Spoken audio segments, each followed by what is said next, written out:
समय का सदुपयोग संपूर्ण जगत के कल्याण के लिए एवं जब धरती पर दुख मंडराता है तब तब सतगुरु प्रकट होते हैं।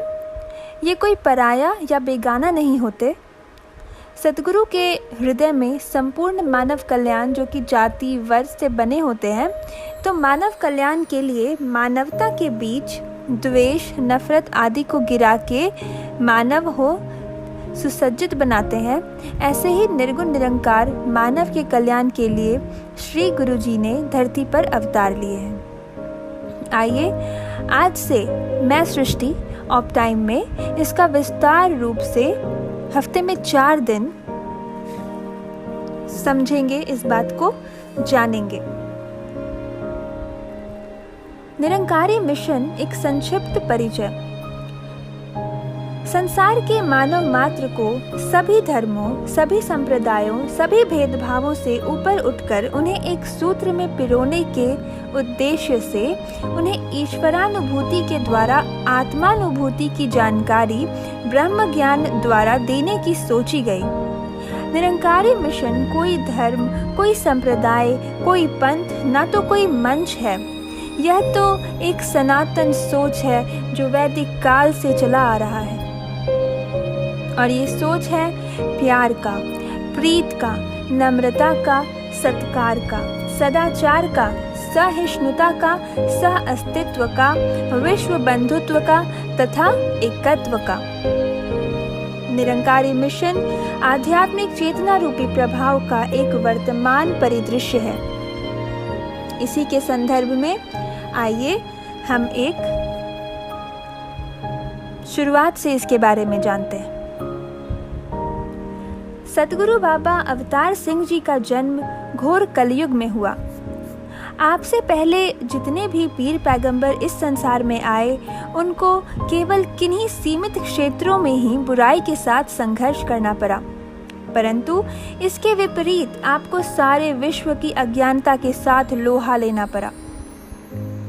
धर्म और मजहब के तंग दिल नेताओं ने आपका डट कर विरोध किया। इस काम में जितनी रुकावटें आपकी राह में आई, उनका उदाहरण इतिहास में उपलब्ध हो सकना कठिन है।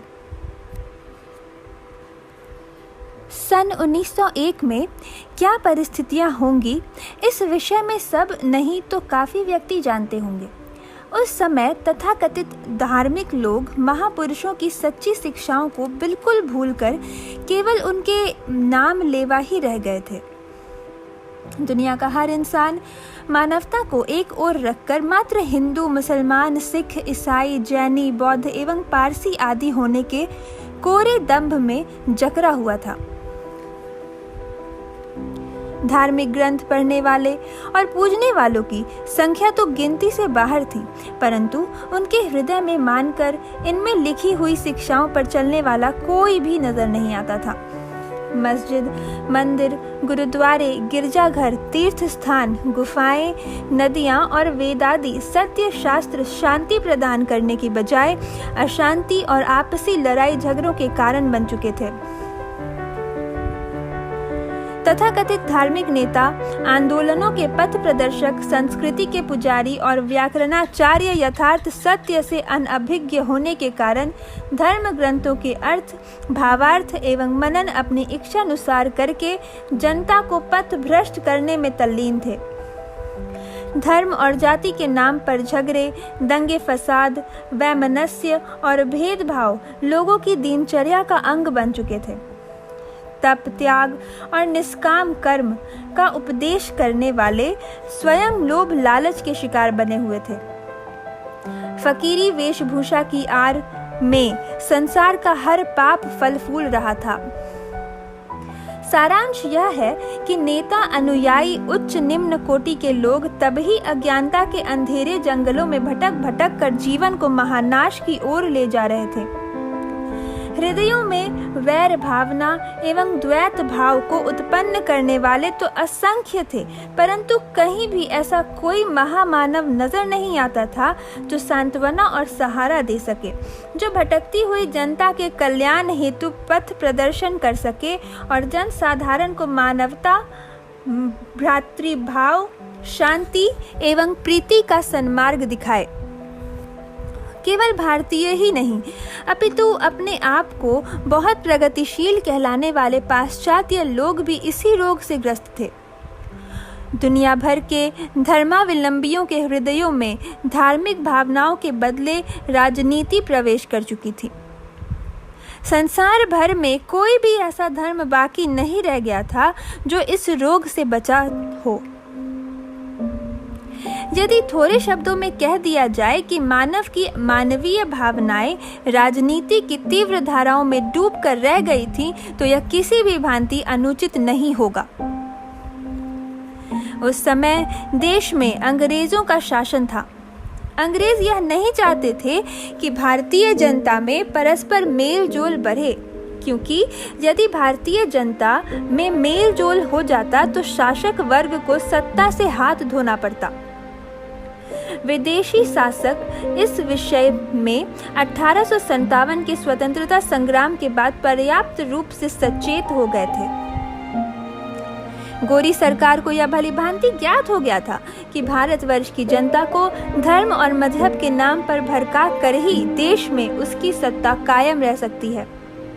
अतः विदेशी सरकार ने अगणित धन व्यय करके प्रत्येक मजहब के धर्म ग्रंथों में मन चाहे परिवर्तन करवाए, और यही कारण था कि धार्मिक स्थानों पर नमाज या पूजा पाठ के उपरांत यहाँ के मुखिया जनता को सरकार का साथ देने के लिए आदेश करते और राजा को भगवान का दर्जा देने में भी कोई शर्म महसूस नहीं करते थे। स्थान स्थान पर अंग्रेजी पाठशालाएं खोली गई थीं। वहां अध्यापक विद्यार्थियों को तन और मन बदलने की शिक्षा दिया करते थे। सरकारी काम व नौकरी पाने के लिए अंग्रेजी पढ़ाई और अंग्रेजी वेशभूषा अत्यंत आवश्यक थी। भारतवर्ष के राय बहादुर, सरदार बहादुर और खान बहादुर सरकार का पूरा साथ दे रहे थे।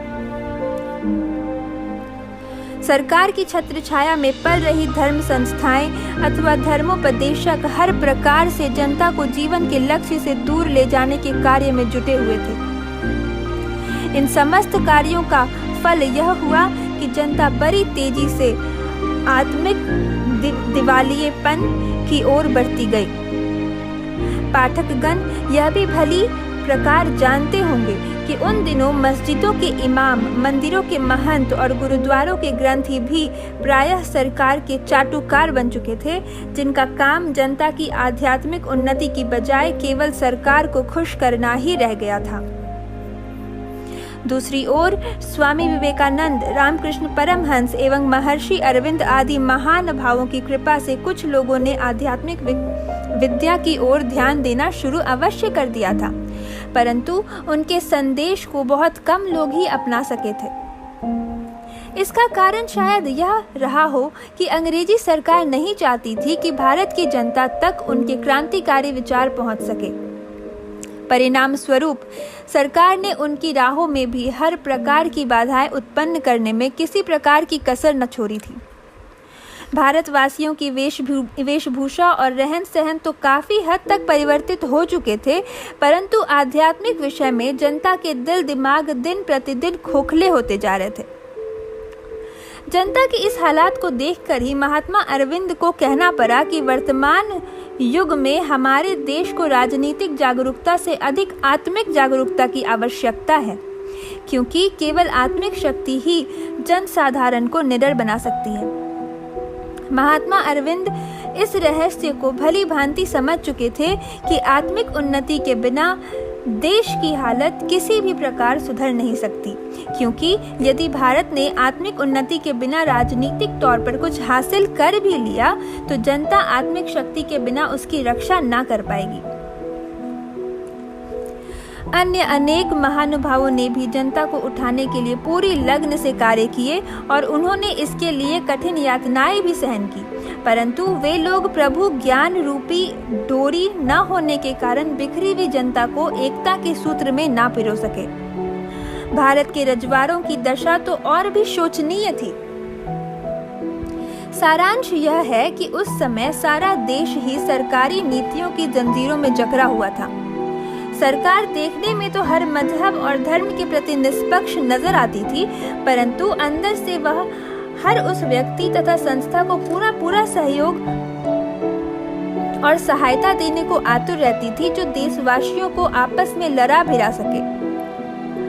आज की जनता यह भी पूर्ण रूप से जानती है कि देश में प्रायः धार्मिक झगड़े और सरफटोल केवल सरकार के संकेत पर ही हुआ करते हैं। इस सब के लिए केवल सरकार को ही दोषी नहीं ठहराया जा सकता।